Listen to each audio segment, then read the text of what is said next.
So how does that tree in your front yard help you out as the homeowner? It turns out they help us quite a lot. We all know trees provide clean air and clean water, but did you know they can boost your health too?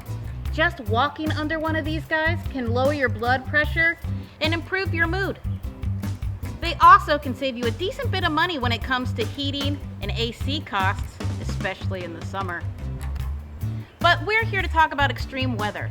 Despite popular belief, trees can actually protect our homes during these severe storms.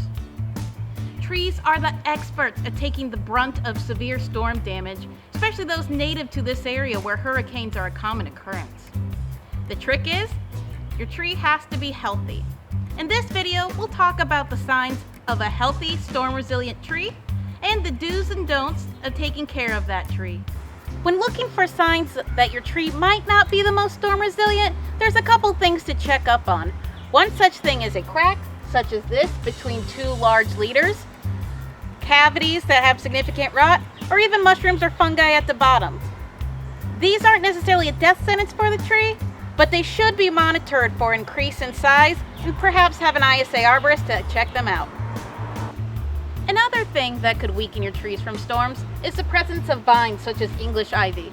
Luckily, there's a quick fix. Just cut it off at the bottom and the rest of the vine will die up top, making your tree more storm resilient. Root damage can particularly make a tree weaker or more susceptible to storms. As we see here, these roots have been damaged by the lawnmower. This is because some trees like maples have higher elevated roots that make them susceptible. These roots are also twisting all over each other. This means they will compete for each other and eventually choke each other out.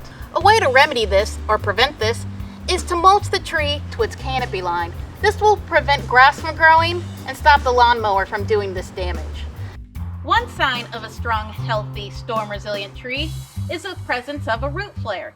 This is this fluting out that you see at the bottom. Sometimes it's not as obvious. It can just be a slight enlargement at the base of the trunk. A strong, single stem with no presence of rot is also a good sign that your tree is storm resilient.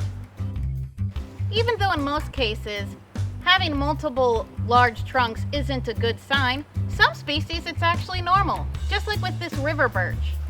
Despite having multiple stems, he's one of the most storm resilient trees we have in Hampton Roads. Another tip for keeping trees safe? Keep them together.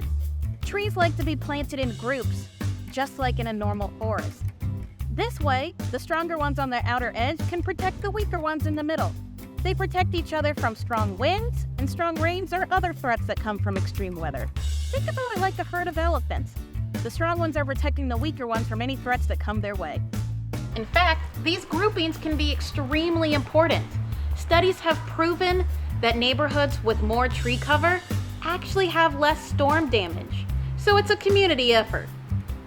Proper pruning is also a great way to boost your tree's defense against extreme winds. Think of it as giving your tree a good haircut. Now, the best time to prune is in winter when the tree is dormant. And when pruning, don't cut flush against the trunk. Instead, cut right outside the branch collar. This area is the little bloated piece of wood that's right at the attachment where the branch attaches to the trunk. It's important to remember that these small defects that we pointed out are not necessarily a death sentence. If you see some of these in your tree, contact an ISA certified arborist. Most of the time, the tree can be rehabilitated and nurtured back to a healthier condition to make it more resilient. In some cases, where the tree is too far gone, it may be necessary to remove it, but always replace it with a younger tree. And remember, right tree, right place.